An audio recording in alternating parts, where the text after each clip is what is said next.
नमस्कार एंड सत श्री अकाल दोस्तों। इस वीडियो के अंदर अपन लोग चैप्टर 5 यानी कि कॉन्टिन्यूटी एंड डिफरेंशिएबिलिटी के सबसे इंपॉर्टेंट एमसीक्यूज करने वाले हैं जो कि लास्ट 2 साल में पूछे गए हैं। तो यही बेटा वो इंपॉर्टेंट एमसीक्यूज हैं जो आपको करने बहुत जरूरी है, समझने बहुत जरूरी है। ऐसे ही मैंने चैप्टर 3 और चैप्टर 4 के भी एमसीक्यूज करवाए हैं। चैप्टर 1 और चैप्टर 2 भी जल्दी कवर कर दूंगा और ये बेटा प्रॉपर एक एमसीक्यू की प्लेलिस्ट बना रहा हूं आप लोगों के लिए। अगर आप इस प्लेलिस्ट को स्टार्टिंग से लेके एंड तक हर एक चैप्टर के लिए देख लेते हो, मैं आपको श्योरिटी से बोल रहा हूं आपने फाइनल बोर्ड एग्जाम में, प्री बोर्ड्स में 20 आउट ऑफ 20 लाओगे एमसीक्यूज के अंदर। तो बेटा पहला सवाल तुम्हारे सामने है। ये सवाल मैंने पहले भी अपने चैनल पे करवा रखा है लाइव में, तो एक बार ही देखते हैं बेटा ये सवाल कैसे होगा। जिन बच्चों ने पहले ये वाले सवाल को नहीं सॉल्व किया तो आराम से स्टेटमेंट को पढ़ना है बेटा, कोई जल्दबाजी नहीं है। और वीडियो देखने का सही तरीका क्या है, ऐसा नहीं कि सर ने सवाल समझाया हमने समझ लिया। तुमको अपनी साइड से पहले सवाल करना है, अपना आंसर देखना है अपने अकॉर्डिंग कि क्या होगा, फिर सर के सॉल्यूशन से मैच करना है। This is the right way.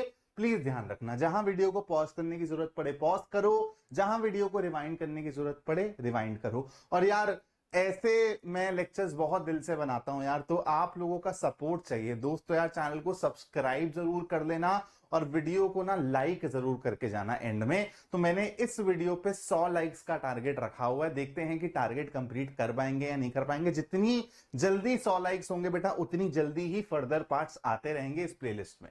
F of x आपको दिया हुआ है बेटा, एफ ऑफ एक्स अपने को दिया हुआ है mod of x plus mod of x minus 1। तो आपसे पूछा है कि कॉन्टिन्यूटी और डिफरेंशिएबिलिटी पे कमेंट करो। 0 और 1 बेटा हमारे पॉइंट ऑफ कंसिडरेशन है। देखो इसको करने के 2 तरीके हो सकते हैं, लेकिन मैं आपको ग्राफिकल अप्रोच बता रहा हूं। ग्राफिकल अप्रोच क्योंकि आपको बिल्ड करनी है बेटा, अगर आप बिल्ड करोगे तो आपके सवाल ना जल्दी बनेंगे और आप ज्यादा बेटर तरीके से सवालों के बारे में सोच पाएंगे। तो बेटा देखो, अब मेरे को दिख रहा है कि मेरे यहाँ पे 2 मॉडुलस फंक्शन है, एक x और एक x माइनस 1 बैठा है मॉड के नीचे। यहां पर मेरे को पता है बेटा कि 0 पॉइंट के अबाउट साइन चेंज होगा। यहां पे मेरे को पता है बेटा कि 1 पॉइंट के about x is equal to 1 के अबाउट साइन चेंज होगा। तो आप लोगों के मॉड के अंदर जो भी होता है उसको 0 से इक्वेट किया करो, आपको पता चल जाएगा कि साइन का चेंज कहां होने वाला है। इसके हिसाब से बेटा सबसे पहले इस फंक्शन को हम लोग रीडिफाइन करेंगे, इसको अलग तरीके से लिखेंगे। चलो तो बेटा देखो, अब मैं क्या कर रहा हूं, जो ये मेरे 2 पॉइंट्स है ना 0 और 1, इसको मैंने नंबर लाइन पे प्लॉट कर लिया प्यार से। अब ये दोनों पॉइंट्स ने मेरी नंबर लाइन को 3 फेजेस में बांट दिया है। इसको मैं बोल रहा हूं फेज 1, बहुत प्यार से समझेंगे बेटा फेज 2।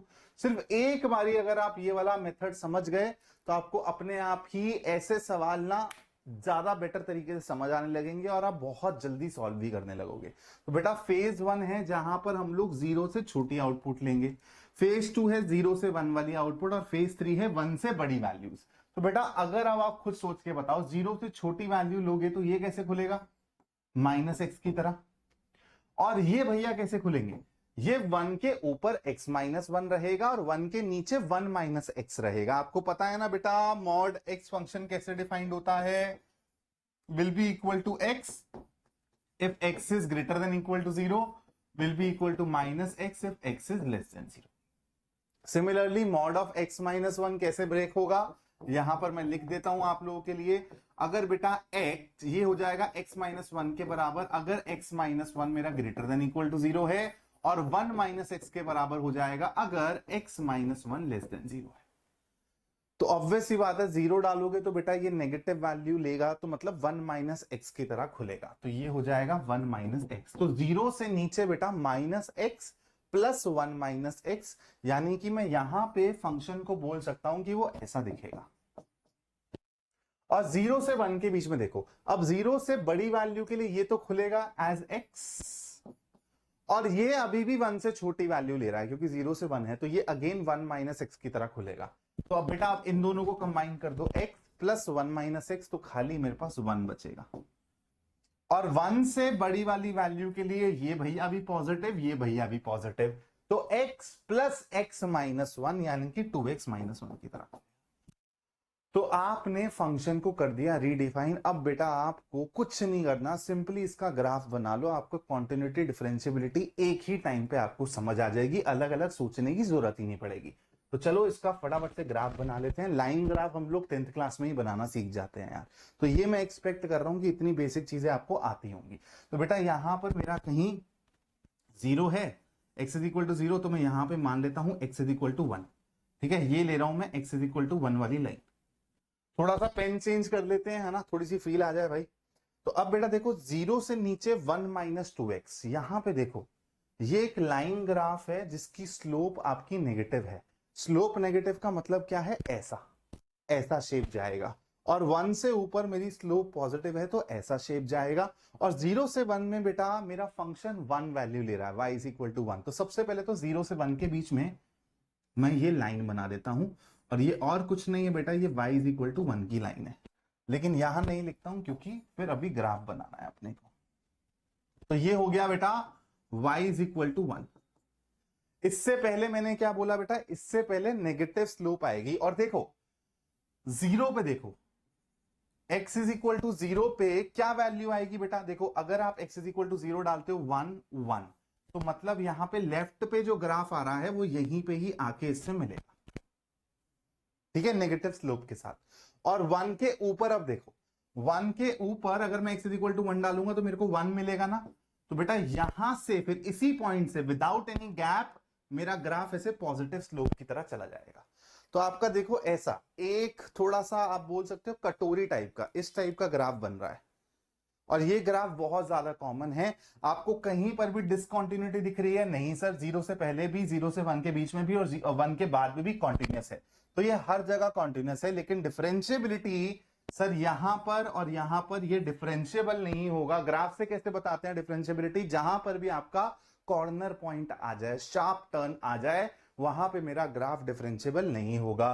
तो F of X is continuous but not differentiable, तो इसका करेक्ट आंसर है सी। मैंने आपको एकदम डिटेल में समझाया है, इसलिए इसमें टाइम लगा है क्योंकि मैं आपको ये अप्रोच सिखाना चाहता था बेटा। ठीक है, वरना आप इसको कैसे कर सकते हो, कॉन्टिन्यूटी को अलग देख के, डिफरेंशिएबिलिटी को अलग देख के भी आप इसको सॉल्व कर सकते हो। लेकिन ग्राफ एक बारी दिमाग में बैठ गया तो जब भी इस टाइप का फंक्शन दिखेगा अपने आप ही आप सीधा ग्राफ को ही अप्रोच करोगे और ग्राफ की शेप भी आपके दिमाग में रहेगी, तो सवाल जल्दी हो जाएगा। चलो भाई एक और सवाल है, डेफिनेशन ऑफ कॉन्टिन्यूटी पे बेस्ड ये सवाल है। क्या कह रहा है, एजर्शन है एफ ऑफ एक्स। बेटा पहला वाला जो सवाल था वो भी 2025 का था, ये भी 2025 में आया हुआ सवाल। एफ ऑफ एक्स ये है, is continuous at x is equal to 5 for k is equal to 5/2 for a function f to be continuous at x is equal to a, limit of x tending to a minus is equal to limit x approaches a plus and this should be equal to value of the function. तो बेटा ये तो एकदम सही है, continuity की definition ही ये होती है। एजर्शन देख लेते हैं एक बारी, F of X is equal to this, तो कॉन्टिन्यूस है, अगर x इज इक्वल टू 5 है तो k को ये वैल्यू लेनी पड़ेगी। तो चलो भाई इसकी लिमिटिंग वैल्यू क्या होगी, एज x अप्रोचेस 5 तो ये हो जाएगा 5 दिया 15, 15 minus 8 7, this should be equal to 2k। तो k की वैल्यू बेटा 7/2 होनी चाहिए, ना कि 5/2। तो ये एकदम गलत है। तो इसका सही आंसर क्या हो जाएगा, assertion is wrong and reason is correct. ठीक है, आई थिंक सी ऑप्शन होता है ये। चलो 2025 में आया हुआ सवाल है, बहुत बच्चे जल्दबाजी में इसको गलत कराए। ये सवाल है बेटा डिफरेंशिएबिलिटी और कॉन्टिन्यूटी के रिलेशनशिप पे बेस्ड। तो सवाल क्या कह रहा है, if A denote the set of continuous functions and B denote the set of differentiable functions, then which depicts the correct relationship between set A and set B। तो अगर मैं आपसे पूछूं क्या सारे डिफरेंशिएबल फंक्शन कॉन्टिन्यूस होते हैं, फिर मैं आपसे दूसरा सवाल पूछूं क्या सारे कॉन्टिन्यूस फंक्शन डिफरेंशिएबल होते हैं, तो आपको वही रिलेशनशिप को यूज करना है। और आपको पता है इसके लिए आपके पास एक बहुत अच्छा एग्जांपल है मॉड एक्स का। मॉड एक्स आपका कॉन्टिन्यूस है, हर जगह कॉन्टिन्यूस है, बट ये x इज इक्वल टू 0 पे दोस्त डिफरेंशिएबल नहीं होता है। और फिर आप देखो, आप ऐसे ही काउंटर केस से इसको सोच सकते थे। बच्चों ने यहां पे ये सोच लिया कि यार कॉन्टिन्यूस फंक्शन का सेट बड़ा होगा और डिफरेंशिएबल फंक्शन का सेट छोटा होगा। तो आपको यहीं पर ही वो रिलेशनशिप को यूज करना है कि कौन सा सेट बड़ा होगा, कॉन्टिन्यूस फंक्शन का सेट बड़ा होगा या फिर डिफरेंशिएबल फंक्शन का सेट बड़ा होगा। और मॉड ऑफ एक्स आपको दिख रहा है ये कॉन्टिन्यूस है लेकिन डिफरेंशिएबल नहीं है, तो मतलब कॉन्टिन्यूस फंक्शन के घेरे के अंदर डिफरेंशिएबल नहीं आएगा। डिफरेंशिएबल के घेरे के अंदर कॉन्टिन्यूस आएगा। तो ए मेरा अगर कॉन्टिन्यूस है तो ए मेरा छोटा होना चाहिए बेटा बी से, ठीक है, ए मेरा छोटा होना चाहिए। तो मेरा करेक्ट आंसर है ये नहीं हो सकता। आपको पता है बेटा बहुत सारे ऐसे फंक्शन है जो कॉन्टिन्यूस और डिफरेंशिएबल होते हैं एट द सेम टाइम, तो ये भी नहीं हो सकता। और यहां पे देखो एक ना कॉमन इंटरसेक्शन दिया हुआ है कि इसका मतलब ये है कि कुछ ऐसे भी कॉन्टिन्यूस फंक्शन होंगे जो कि डिफरेंशिएबल नहीं होंगे, या फिर कुछ ऐसे डिफरेंशिएबल फंक्शन होंगे जो कि कॉन्टिन्यूस नहीं होंगे। लेकिन आपको पता है अगर फंक्शन डिफरेंशिएबल है तो वो कॉन्टिन्यूस पक्का होगा। तो इस वाले रीजन की वजह से आप इसको भी एलिमिनेट कर सकते हो। Every differentiable function is continuous but vice versa may और मे नॉट बी ट्रू। ये स्टेटमेंट को अपने दिमाग में रखना। चल बढ़ते हैं नेक्स्ट सवाल की तरफ। अगेन इजी सा सवाल है बेटा, कॉन्टिन्यूटी की डेफिनेशन पे बेस्ड है, वही कॉन्सेप्ट हम लोग लगाएंगे। तो बेटा अपने को बोला गया है कि ये फंक्शन कॉन्टिन्यूस है for x belongs to 0 to 2। तो a की वैल्यू क्या होगी? तो बेटा देखो 0 से 1 में तो ये पक्का कॉन्टिन्यूस है क्योंकि ये एक लीनियर फंक्शन है। 1 से 2 में भी ये एक क्वाड्रेटिक फंक्शन है तो कॉन्टिन्यूस है। तो मेरे को चेक कहां करना पड़ेगा बेटा? मेरे को चेक करना पड़ेगा x इज इक्वल टू 1 पे। तो चलो मैं लेफ्ट हैंड लिमिट निकालता हूं बेटा। लेफ्ट हैंड लिमिट के लिए ऊपर में 1 डाल दो, 1 अप्रोच करा दो, तो ये हो जाएगा 1। और अगर मैं राइट हैंड लिमिट की बात करूं, यहां पर 1 अप्रोच करवाओ x को, तो क्या हो जाएगा 2 प्लस a। तो this should be equal to this, equal होने चाहिए। तो यहां से a की वैल्यू बेटा -1 आ जाएगी। Correct answer is option D. चल अगले सवाल की तरफ बढ़ते हुए, the function f defined by this is not continuous at. तो देखो बेटा अगेन ग्राफ से भी कर सकते हो या फिर बहुत सिंपली आपको पढ़ के भी समझ आ रहा है कि x less than equal to 1 के लिए f of x is equal to x है और ग्रेटर देन 1 के लिए 5 है। तो चलो ग्राफ ही बना देते हैं। यहां पर आपका कहीं बेटा 1 आ रहा है तो ये फंक्शन ऐसे जा रहा है y is equal to x, और फिर 1 के ऊपर ही यहां पे बेटा x इज इक्वल टू 1 हो जाएगा, ठीक है। x इज इक्वल टू 1 पे y भी 1 हो जाएगा क्योंकि इक्वालिटी का साइन यहां पर है। लेकिन जैसे ही आप इसके आगे जाओगे आपको यहां से ये y इज इक्वल टू 5, ठीक है, ऐसा खोला, ऐसा बेटा ओपन सर्कल बनाओगे ताकि आप बता सको कि यार मेरी जो x इज इक्वल टू 1 पे वैल्यू है वो यहां लाई करती है। ये कुछ बेसिक बातें हैं जो आपने 11th क्लास में सीखी हैं। तो यही सब चीजों के लिए हम लोग बोलते थे कि 11th आपकी एक बेसिक क्लास है, वहां के कॉन्सेप्ट्स आप 12th में यूज करोगे, स्पेशली कैलकुलस यूनिट में। तो यहां पे दिख रहा है कि एक ह्यूज जंप है ग्राफ में, हेंस ये फंक्शन कॉन्टिन्यूस नहीं है at x is equal to 1, ठीक है। और वैसे भी left hand limit right hand limit से आपको पता ही चल रहा है 1 है 5 है, तो आपकी लेफ्ट हैंड लिमिट और राइट हैंड लिमिट ही बराबर नहीं है। चलो भाई एक और सवाल। पिछला वाला अभी तक जितने भी सवाल कराए ना बेटा ये सारे के सारे 2025 में आए हुए सवाल हैं। 2024 के सवाल जहां से चालू होंगे मैं आपको बता दूंगा अपने आप ही। चलो इस वाले सवाल को करते हैं, साइन स्क्वायर ax। तो बेटा देखो मैं आपको ना 2 स्टैंडर्ड लिमिट बताऊंगा, एक तो इसमें बता रहा हूँ, एक आगे आने वाले सवाल में बता रहा हूँ। इन पे आपके सवाल सबसे ज्यादा आते हैं तो आप इनका ध्यान रखना। एक तो आपका हो जाएगा sine x by X, limiting value of this as x approaches 0 is equal to 1, ठीक है। अब देखो इस लिमिट को आप यूज कैसे करते हो। देखो यार यहां पर जो ये साइन के आगे है वही आपको नीचे डिनोमिनेटर में चाहिए, और आपकी लिमिट ऐसी होनी चाहिए कि साइन के आगे वाला और डिनोमिनेटर दोनों की दोनों चीजें ना 0 को अप्रोच कर जाए। तो अगर इस तरीके से आपका एक फॉर्म बन गया तो उसकी लिमिटिंग वैल्यू 1 हो जाएगी, इस चीज को ध्यान रखना। अब देखो इसमें यूज करके मैं आपको दिखाता हूं। जैसे मेरे को पता है कि ये दिया हुआ है ये continuous at x is equal to 0, तो मेरे को लिमिटिंग वैल्यू निकालनी है, ठीक है, इसकी साइन स्क्वायर ax बटे x स्क्वायर की इफ x अप्रोचेस 0, ठीक है। Limiting value should be equal to the, देखो अगर कॉन्टिन्यूस है, आप बोलोगे सर यहाँ पे आपने left hand limit right hand limit अलग अलग क्यों नहीं लिया? क्योंकि यहाँ पे बेटा फंक्शन उस तरीके से तोड़ा नहीं गया है।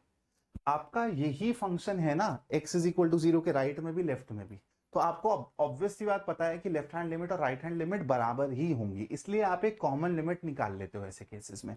तो कॉमन लिमिट निकाल के इसको मैं 1 से इक्वेट कर दूं, ठीक है। अब देखो इसको सॉल्व करना आना चाहिए, और अब हम लोग वहां से उस स्टैंडर्ड लिमिट का यूज करेंगे। तो बेटा देखो मैंने क्या बोला, जो आपका साइन के आगे है वही मेरे को डिनोमिनेटर में बनाना है।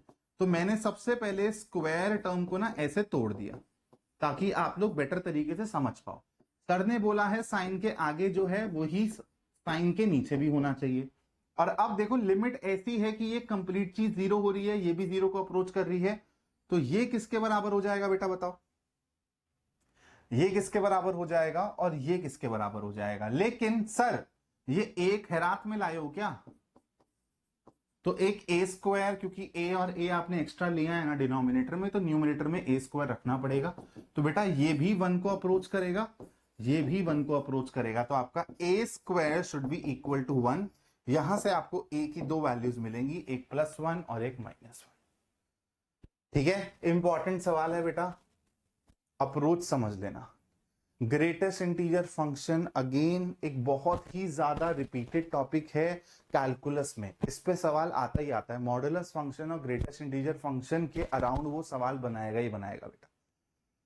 तो यहां पे दिया हुआ है F of X is equal to greatest integer function, then the correct statement is, तो आपको पता होना चाहिए ग्रेटेस्ट इंटीजर फंक्शन का जो ग्राफ होता है, आपको पता है कि वो इंटीजर पॉइंट्स के बीच में कॉन्टिन्यूस रहता है और फिर ऐसा जंप मारता रहता है, सीढ़ी की तरह होता है।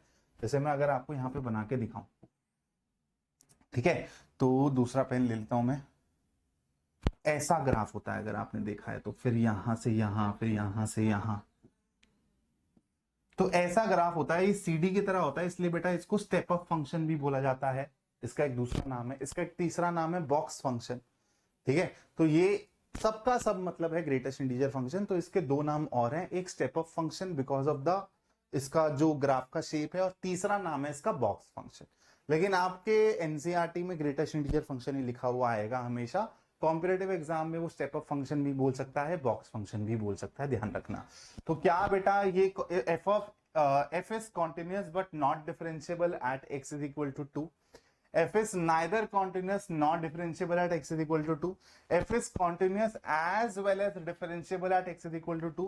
f is not continuous but differentiable, तो बेटा ना तो ये continuous होता है ना तो ये differentiable होता है at all integer points, ध्यान रखना। ठीक है, at all integer points it is not continuous not differentiable, तुमको ग्राफ से दिख ही रहा है। चलो भाई आ जाओ, अगेन मैंने तुमको बोला था ना, मैं आपको दो स्टैंडर्ड लिमिट्स बताऊंगा। एक मैंने आपको साइन एक्स बाय एक्स वाली बताई थी, अब मैं आपको एक और बता रहा हूं लॉग वाली। ध्यान रखना, log 1 plus x by x की limit as x approaches 0 sorry is also equal to 1। भाई कल बारिश में भीग गया तो थोड़ी सी तबियत ना डाउन हो रखी है, इसलिए बोलता हूँ भाई लाइक वाइक कर दिया करो, सब्सक्राइब कर दिया करो यार, बहुत मेहनत चल रही है क्योंकि तुम्हारा सिलेबस भी अब आगे बढ़ाना है, हाफ ईयरली आ रहे हैं, तो तुम्हारे लिए अब कंटेंट लेक्चर्स डालने हैं। तो भाई ये अपनी स्टैंडर्ड लिमिट है। अब देखो इसको कैसे यूज कर सकते हैं बेटा, इसको यूज करने का तरीका क्या होता है कि यहां पर देखो, इस वाले इंसान को देखो और इस वाले इंसान को देखो, ये दोनों के दोनों सेम होने चाहिए, और आप यहां पे लिमिट को इस तरीके से रखेंगे कि ये और ये दोनों के दोनों 0 को अप्रोच कर जाए, तो आपका ये स्टैंडर्ड लिमिट 1 को अप्रोच करेगा। तो यहां पर अब अगेन वही बोला हुआ है continuous at x is equal to 0, तो के की वैल्यू बताओ।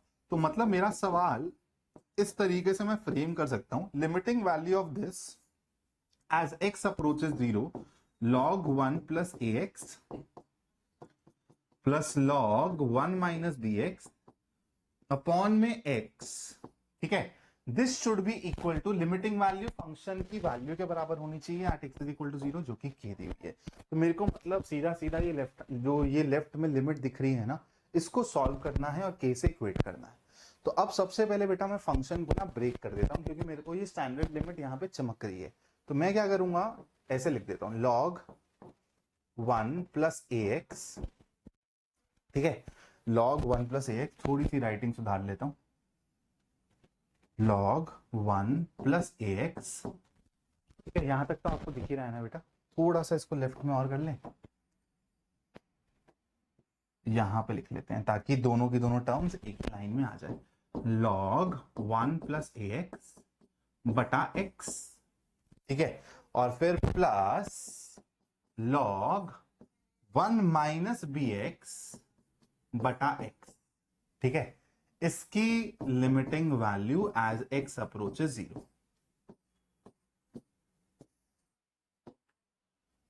ठीक है, मैंने क्या बोला, जो यहां पर है वो ही नीचे होना चाहिए। तो आपको दिख रहा है कि x के साथ एक a चिपका हुआ है बेटा, तो वो a आपको नीचे भी लाना पड़ेगा, तब आप वो स्टैंडर्ड लिमिट यूज कर पाओगे। तो अब बेटा आपको पता है ऐसे में ना मैं लिमिट भी डिस्ट्रीब्यूट कर सकता हूं। तो यहां पर मैं लिख देता हूं इसको ऐसे, और यहां पर मैं log 1 प्लस ए एक्स, नीचे एक a ले रहा हूं, तो उसके लिए बेटा मैं a से मल्टीप्लाई भी कर रहा हूं। और यहां पर मैंने क्या किया, लिमिटिंग वैल्यू,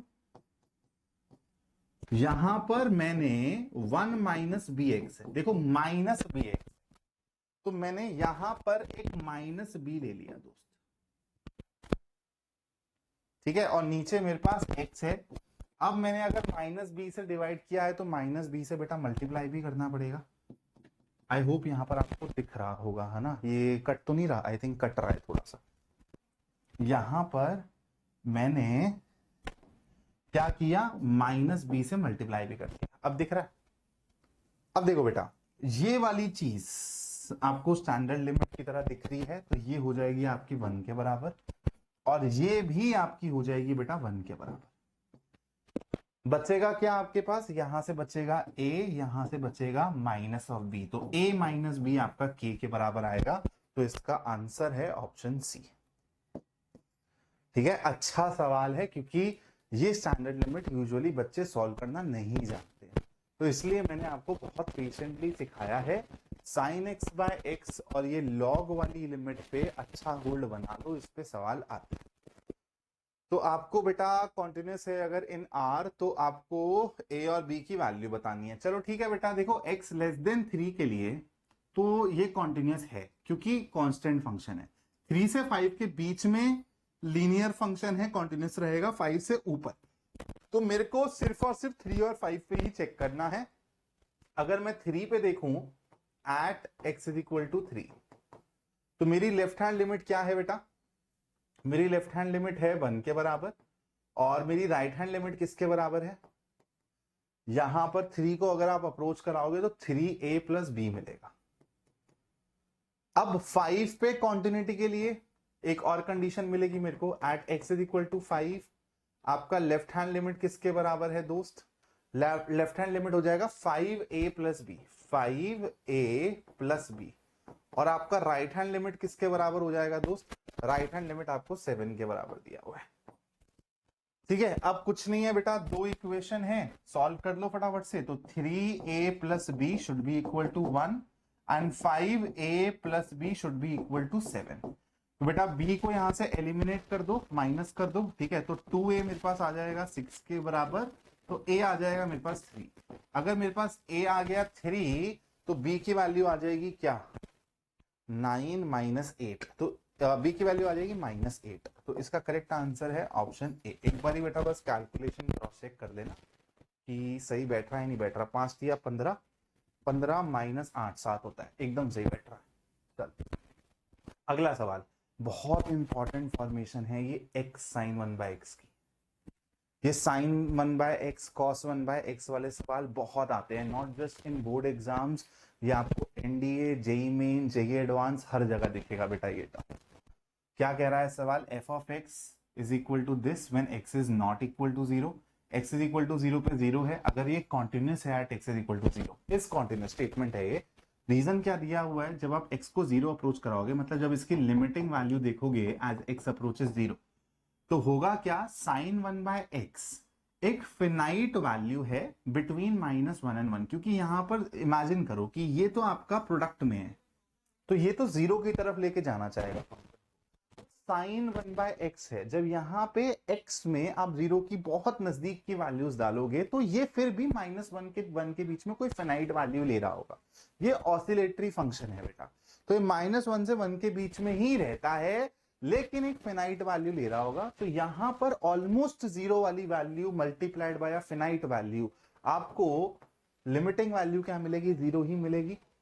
हेंस ये कॉन्टिन्यूस फंक्शन होगा। तो एजर्शन एकदम सही है, रीजन भी एकदम सही है, तो यहाँ पे करेक्ट आंसर हो जाएगा मेरा A. Assertion is correct, reason is correct, and reason is correctly explaining the assertion statement. The number of discontinuities, हाँ बेटा, और यहां से 2024 के सवाल चालू हो चुके हैं। मैं आपको बता देता हूं कहां से।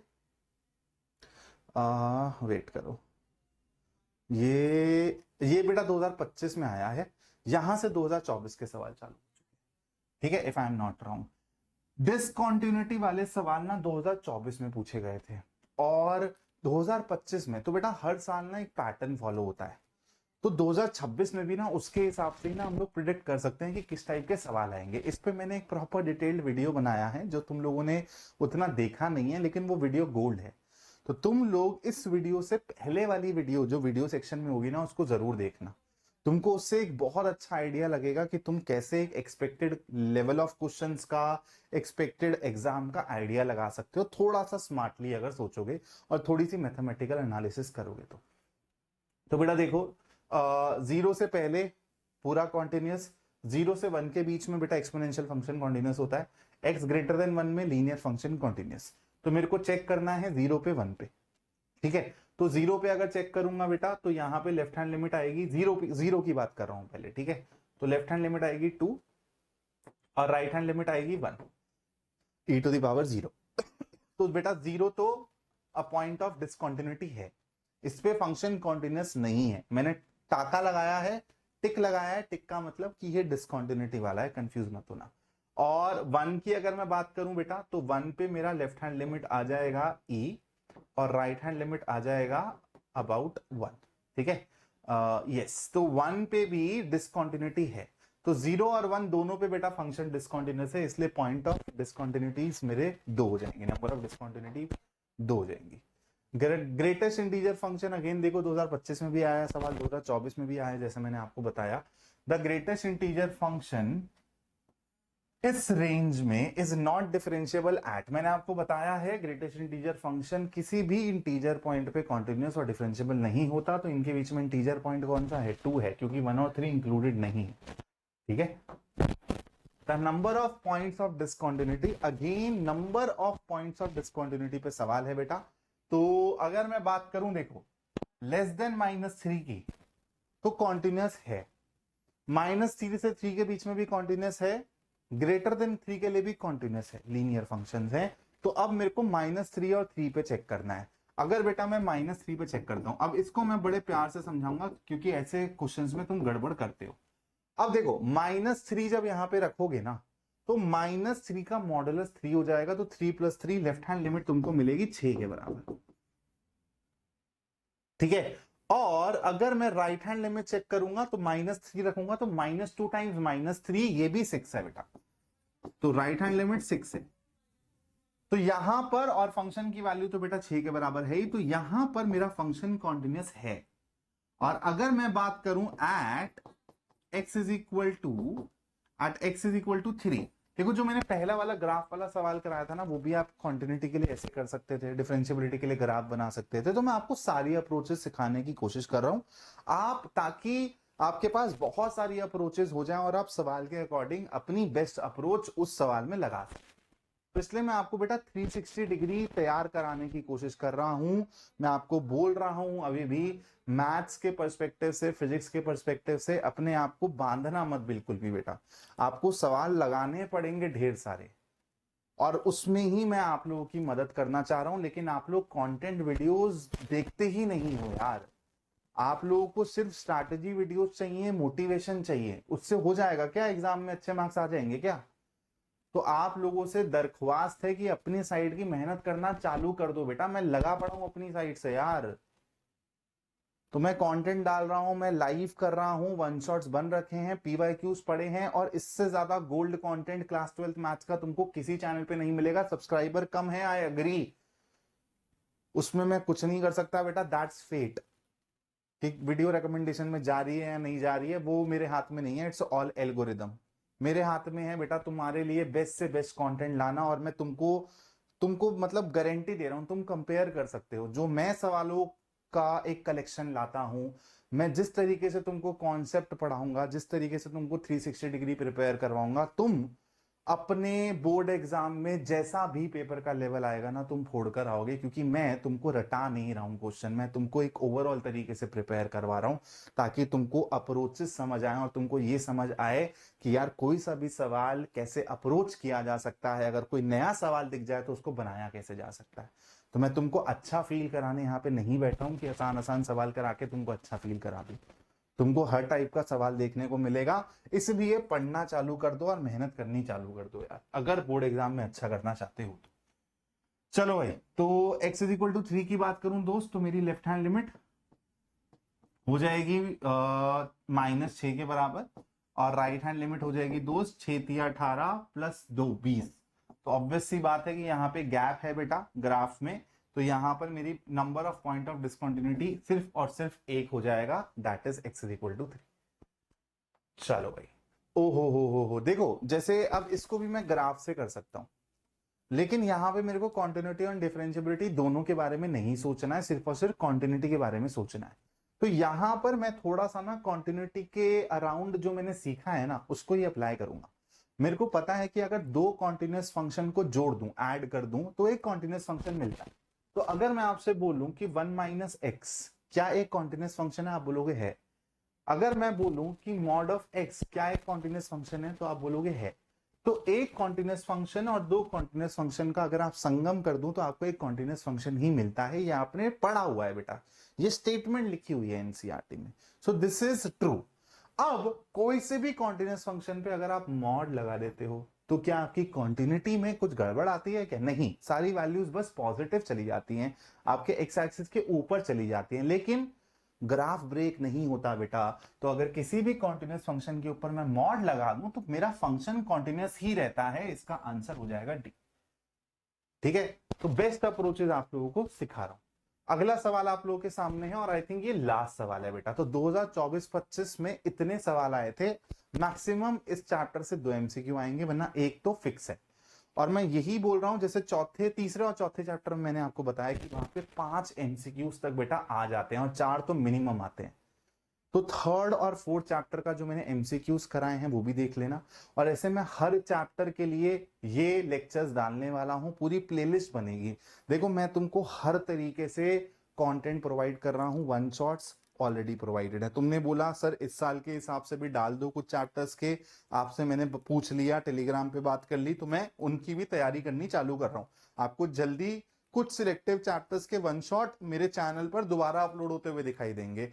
पीवाईक्यूज कर रखे हैं, जिसमें 2024 तक के पीवाईक्यूज इंक्लूडेड हैं। 2025 के लिए मैं इस बार ही काम करूंगा क्वेश्चंस पे। 2025 के एमसीक्यूज में तुमको ऑलरेडी करवा रहा हूं। इस सीरीज को खत्म करने के बाद में केस बेस्ड क्वेश्चन की प्लेलिस्ट बनाऊंगा। तो सारी चीजें तुम्हारे लिए प्लान है। अगर तुम सितंबर तक मेरे साथ इस चैनल पर लग के मेहनत कर लिए ना, तो सितंबर तक ही तुम लोगों को समझ आएगा कि हमारा 70-80% लेवल तो ऑलरेडी आ गया है। मतलब अगर तुम नेक्स्ट दिन भी बोर्ड एग्जाम में बैठ जाओगे ना मैथ्स के, तो तुम 60 नंबर तो बड़े प्यार से ला रहे हो बेटा 80 में से। और फिर वो 60 से जो 80 तक पहुंचना, या फिर 75 प्लस तक पहुंचने की जो जंप है, उसके लिए अपने को सितंबर के बाद, अक्टूबर के बाद मेहनत करनी पड़ेगी, नवंबर के बाद मेहनत करनी पड़ेगी। वो धीरे धीरे इंप्रूव करते चले जाएंगे। तो ये वाला सवाल बेटा मैं आप लोगों के लिए छोड़ के जा रहा हूं, क्योंकि हमेशा आपके लिए कुछ छोड़ना चाहिए इनमें, है ना, ताकि आप कमेंट करो और मैं देखूं कि यार आप लोग अपनी साइड से मेहनत कर भी रहे हो या नहीं कर रहे। तो इस सवाल का आंसर मेरे को कमेंट बॉक्स में दे देना जब भी आप इस वीडियो को देखो। Thank you so much for watching this video. जय हिंद दोस्तों।